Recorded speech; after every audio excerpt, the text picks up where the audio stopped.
So guys, nagluto pala tayo ng butong pakpak ng manok. So ngayon, naghiwa tayo ng sibuyas. Kasi ito ang una nating gagawin.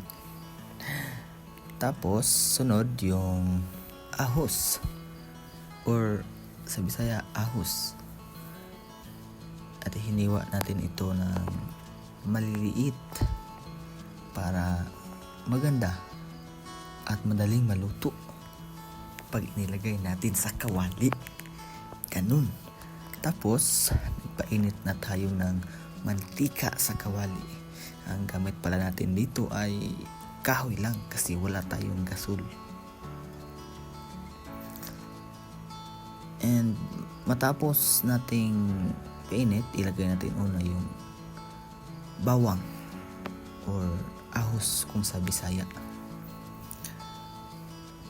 Kapag malapit na itong mag brown, antayin lang natin.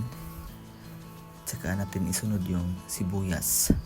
Mas masarap kasi pag hindi maluto-luto yung sibuyas. Pag medyo maluto-luto na yung ating mga aromatics, saka natin ilalagay yung butong pakpak ng manok. Tingnan nyo guys, ang lakas ng apoy. Tapos i-mix-mix lang natin hanggang ito ay mamula-mula or maluto-luto. Pagkatapos natin ihalo-halo ito, tsaka natin ito tatakpan.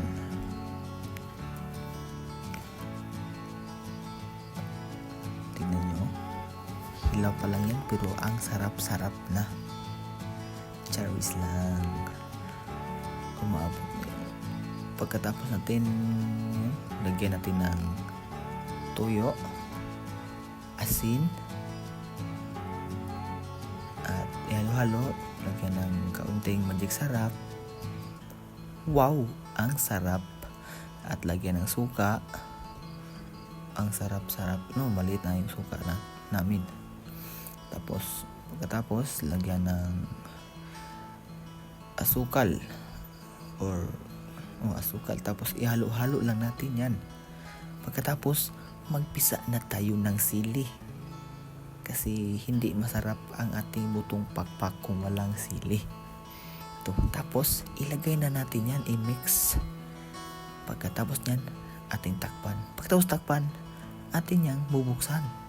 Kasi ihalo-halo pa natin yan ulit. Yan. Tapos takpan ulit. Pagkatapos din takpan mga ilang minuto, naluto na. Ayan, luto na. Ang dali lang, no? Kasi inedit ko yan, kaya ang dali.